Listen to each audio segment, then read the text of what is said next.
Mesdames et messieurs, bonsoir. Vous êtes bien sur Sahel TV. Tout de suite, les principaux titres de ce journal. C'est officiel, le premier tour de la présidentielle 2019 aura lieu le 22 juin prochain. Un décret présidentiel vient de l'annoncer.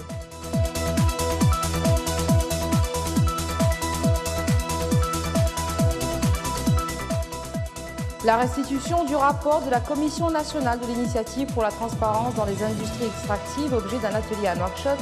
Le document, deuxième du genre, couvre la période allant du 1er janvier au 31 décembre 2016.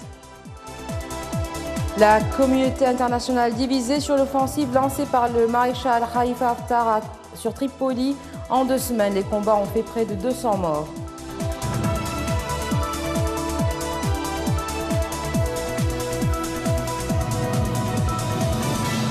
Merci d'être avec nous. La présidence de la République a rendu public hier un décret fixant la date de la prochaine élection présidentielle, le vote des forces armées, le début de la campagne électorale, la date de la publication par le Conseil constitutionnel de la liste définitive des candidats. Le premier tour de l'élection présidentielle est prévu pour le samedi 22 juin 2019. S'il y a un deuxième tour, il aura lieu le samedi 6 juillet 2019. Le vote des membres des forces armées et de sécurité enregistrés sur la liste électorale aura lieu le vendredi 21 juin. En cas de deuxième tour, ceux-ci voteront le vendredi 5 juillet 2019. Le dernier délai pour le dépôt des candidatures à l'élection présidentielle est le mercredi 8 mai 2019 à minuit. Jeudi 9 mai 2019, la publication de la liste provisoire des candidats aux élections par le Conseil constitutionnel. Mercredi 22 mai 2019, publication par le Conseil constitutionnel de la liste définitive des candidats aux élections. Vendredi 7 juin 2019, ouverture de la campagne électorale. Et enfin, la clôture de la campagne électorale est prévue pour le 20 juin à minuit.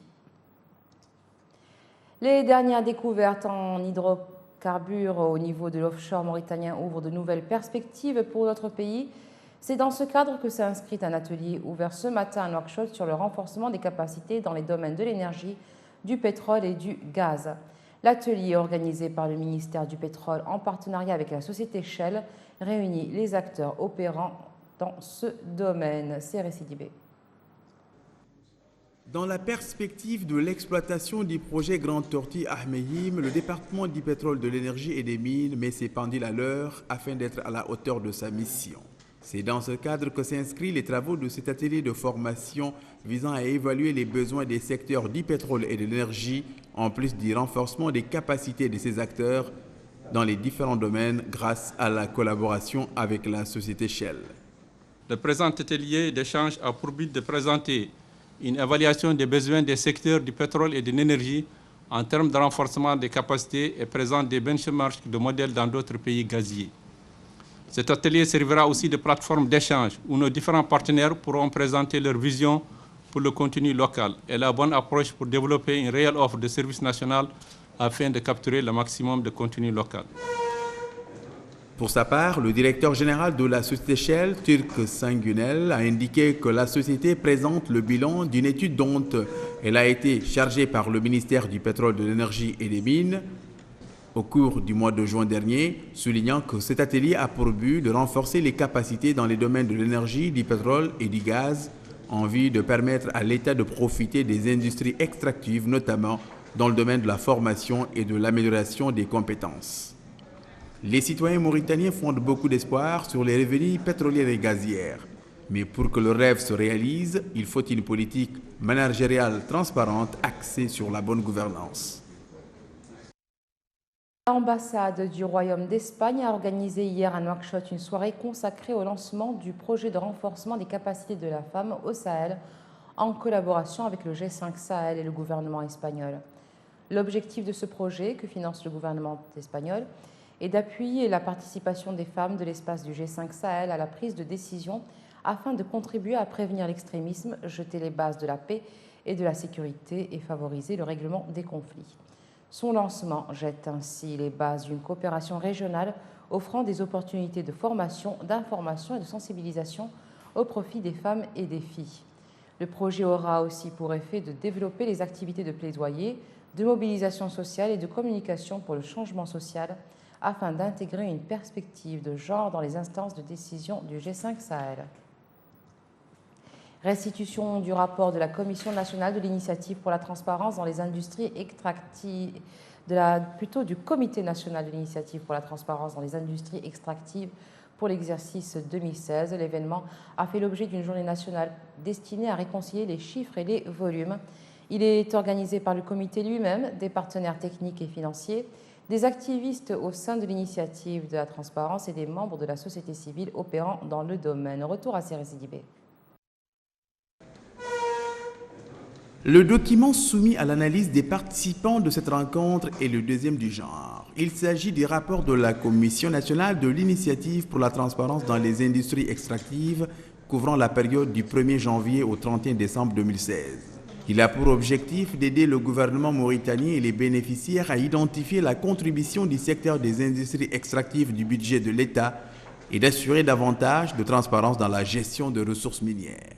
À cette occasion, le ministre des Pêches, de l'économie maritime, Yahya Ould Abdeldaïm, par intérim ministre du Pétrole, de l'Énergie et des Mines, a souligné que le rapport restitué constitue un moyen de jauger le travail accompli par la Mauritanie pour être en conformité avec les normes de transparence internationale, ce qui représente un jalon supplémentaire sur la voie de la bonne gouvernance, a-t-il précisé. L'élaboration de ce rapport constitue un acquis majeur sur la voie de la consolidation des règles de bonne gouvernance et de transparence des secteurs pétroliers et miniers. Cette session rentre dans le cadre de l'action ou du plan d'action de l'ITE qui organise chaque année la rédaction des rapports qu'elle vient de publier. Ce rapport, essentiellement, est élaboré par un bureau, un cabinet international de renommée internationale et consiste à la conciliation des chiffres et des volumes. Donc, il fait des recommandations, il fait des comparaisons, et à travers ces comparaisons et ces recommandations, on en tire les conclusions et l'impact de ces rapports ou ces revenus des industries extractives sur l'économie, la population et même l'environnement. La coopération allemande qui appuie notre pays dans le domaine de l'ITE a renouvelé sa volonté d'accompagner la Mauritanie dans la mise en œuvre des règles de transparence et de bonne gouvernance. La coopération mauritano-allemande est fière d'avoir accompagné la mise en œuvre de l'ITE en Mauritanie depuis le début du processus. Il faut à ce propos souligner que nous sommes franchis ensemble des grandes étapes et que nous sommes aujourd'hui en train de réaliser, avec l'intégration des données ITIE, des réformes assez fondamentales. En produisant ce rapport, la Mauritanie démontre sa volonté de lever toute opacité sur la gestion des industries extractives. Et pour plus de précision, nous avons avec nous ce soir sur ce plateau M. Baliou Koulibaly, membre de la Commission nationale du Comité national de l'initiative pour la transparence dans les industries extractives. Monsieur Koulibaly, bonsoir. Bonsoir. Alors, le rapport de la comité pour l'exercice 2016 a fait l'objet d'une journée, comme on l'a vu, une journée nationale qui était destinée à réconcilier les chiffres et les volumes. Est-ce que vous pouvez nous donner les grandes lignes de ce rapport?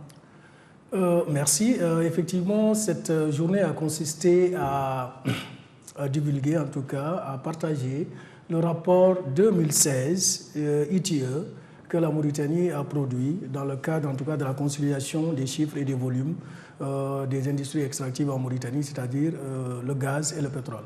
Et il est important de rappeler, en tout cas, cette activité rentre dans le cadre des activités de l'initiative de transparence dans les industries extractives qui fait de la publication des rapports une exigence. Alors, est-ce que vous pouvez nous expliquer un peu plus le terme « réconcilier les chiffres et les volumes » Donc, réconcilier les chiffres veut dire effectivement par rapport à la norme ITIE, il est prévu que les pays qui ont adhéré à cette initiative produisent chaque année un rapport dans lequel ils recueillent les déclarations que les compagnies ont faites et les déclarations que l'État a reçues. Les compagnies déclarent ce qu'elles ont payé et l'État déclare ce qu'elle a reçu. Et là, un consultant international, un cabinet de renommée internationale est commis pour faire le rapprochement de ces chiffres et voir dans quelle mesure, en tout cas, le recouvrement des revenus a été fait et s'il n'y a pas des écarts et s'il n'y a pas, en tout cas, des pertes ou des diversions de fonds. Alors, est-ce que vous pouvez nous dire quel rôle joue ce comité, quel est son rapport par rapport aux citoyens, son apport par rapport aux citoyens à la bonne gouvernance? Ce comité, effectivement, cette initiative est une initiative extrêmement importante qui a eu lieu dans un contexte où les revenus tirés des industries extractives posaient un problème, en tout cas de gouvernance, dans tous les pays riches en ressources. Donc, nous avons des exemples dans le monde et on a constaté que les ressources tirées du pétrole et du gaz, au lieu d'être une bénédiction, constituaient une malédiction. Et à partir de ce constat, que Tony Blair, qui était l'ancien Premier ministre, en tout cas de la Grande-Bretagne, a pris l'initiative d'appuyer le monde, d'appuyer les pays riches en ressources pour mettre en place une initiative qui leur permettront de gérer de manière transparente et responsable leurs revenus afin d'éviter les guerres, les conflits et aussi les coups d'État. Alors, ce document deuxième du genre a couvert la période allant du 1er janvier au 31 décembre 2016. Alors, quel a été son objectif? Est-ce que ces rapports restitués constituent un moyen de jauger le travail accompli par la Mauritanie pour être en conformité avec les normes de la transparence internationale? Effectivement, ce rapport est un indicateur, en tout cas, de performance pour montrer, en tout cas, à quel degré l'État tient à ses engagements de transparence qu'elle a déjà pris en 2005. Signalons que la Mauritanie est l'un des premiers pays à adhérer à cette initiative. La Mauritanie a adhéré à l'initiative de transparence dans les industries extractives précisément le 19 octobre 2005. Donc, et depuis 2006, nous produisons chaque année, pratiquement chaque année, des rapports, bien sûr, avec un retard, un décalage qui est dû aux déclarations fiscales. Mais nous avons aujourd'hui, en tout cas à ce jour, nous avons produit 12 rapports. Et ces rapports sont importants parce qu'ils permettent d'abord, en tout cas, aux opérateurs économiques de s'assurer que nous évoluons dans un cadre de transparence qui permet en tout cas de respecter les cadres légaux, mais aussi le citoyen est rassuré, les investisseurs sont rassurés et désormais en tout cas les conflits liés aux attentes par rapport aux expectations, comme on dit en anglais, aux attentes en tout cas, seront quand même maîtrisés parce que chacun sait ce que le pays reçoit de manière effective. Alors, ces rapports sont donc accessibles au public?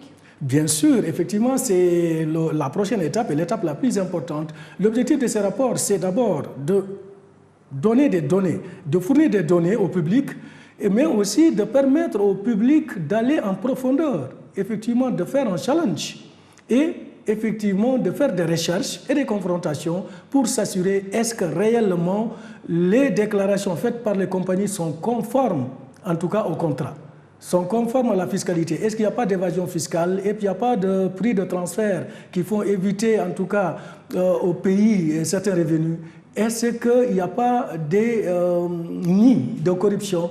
Donc tout ceci, un rapport qui est produit, c'est vrai, ça couvre pratiquement pas toute la chaîne de valeur, mais ça permet de disponibiliser, de mettre à disposition du public des données qui leur permettent d'approfondir des recherches. Un rapport n'est pas une fin en soi. Un rapport est un début qui te fournit des outils, qui te fournit des données, qui nous permet, nous, société civile, à l'État, aux décideurs, en tout cas de prendre de bonnes décisions, mais aussi à la société civile de poursuivre pour s'assurer est-ce que réellement, en tout cas, nos ressources nous apportent ce qu'ils doivent nous apporter. Alors, merci Monsieur Koulibaly pour tous ces éclaircissements. Merci d'avoir accepté notre invitation. Je rappelle donc que vous êtes membre du Comité national de l'initiative pour la transparence dans les industries extractives. C'est moi qui vous remercie. Merci.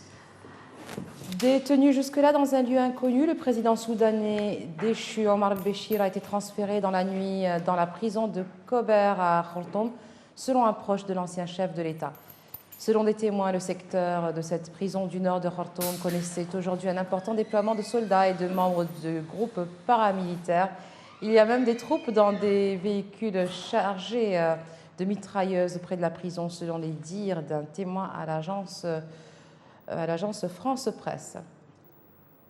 Toujours au Soudan, le mouvement de libération du peuple soudanais nord, SPLMN, groupe armé actif dans les États du Nil bleu et du sud de Kordofan, a proclamé aujourd'hui un cessez-le-feu unilatéral jusqu'au 31 juillet en signe de bonne volonté après le renversement du président Omar el-Béchir, L'initiative a pour but de favoriser un transfert du pouvoir immédiat et sans heurts aux civils, selon les dires d'Abdelaziz Adam El-Halou, chef du mouvement, dans une déclaration adressée à Khartoum. Le mouvement de libération du peuple soudanais Nord s'est séparé du mouvement de libération du peuple soudanais qui a obtenu l'indépendance du Soudan du Sud en 2011 pour poursuivre la lutte armée dans les deux États du Sud qui sont restés dans le giron de Khartoum. La communauté internationale reste aujourd'hui divisée sur l'offensive lancée par le maréchal Khalifa Haftar sur Tripoli, capitale libyenne et siège du gouvernement d'union GNA, ciblé hier soir par des tirs de roquettes qui ont fait 6 nouveaux morts. Soumis lundi dernier par le Royaume-Uni à ses 14 partenaires du Conseil de sécurité de l'ONU, un projet de résolution sur la Libye réclamant un cessez-le-feu et un accès humanitaire inconditionnel aux zones de combat près de Tripoli ne fait toujours pas l'unanimité selon des diplomates à l'ONU. Les combats ont fait en 2 semaines au moins 189 morts, parmi lesquels des civils, 816 blessés et plus de 18 000 déplacés, selon un nouveau bilan de l'Organisation mondiale de la santé. 6 personnes, dont 3 femmes, ont été tuées dans les quartiers résidentiels d'Abou Slim et Al-Intisar, dans le sud de Tripoli, selon le Bureau de la coordination des affaires humanitaires. Un référendum sera organisé du 20 au 22 avril en Égypte sur une révision constitutionnelle devant permettre à Abdel Fattah al-Sisi de rester président au-delà de la durée de son mandat actuel. C'est ce qu'a annoncé aujourd'hui l'autorité nationale des élections.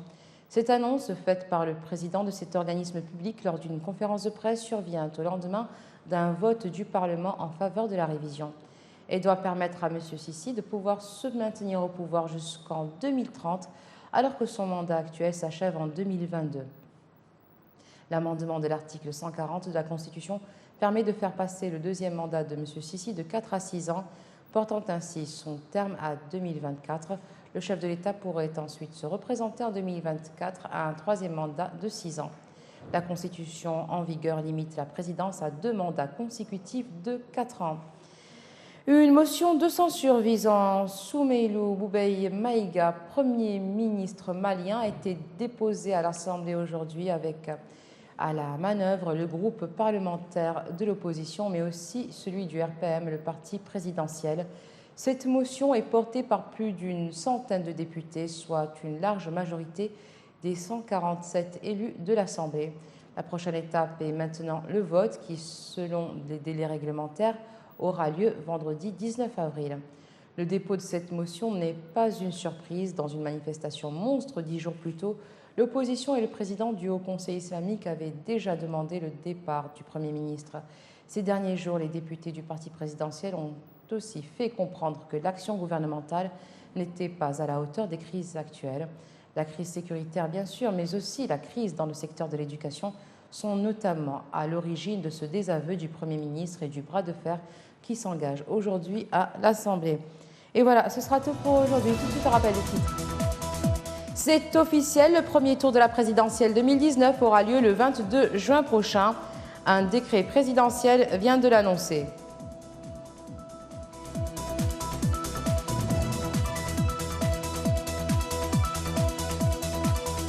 La restitution du rapport du Comité national de l'initiative pour la transparence dans les industries extractives, objet d'un atelier à Nouakchott. Le document, deuxième du genre, couvre la période allant du 1er janvier au 31 décembre 2016. Et la communauté internationale divisée sur l'offensive lancée par le maréchal Khalifa Haftar sur Tripoli. En 2 semaines, les combats ont fait près de 200 morts.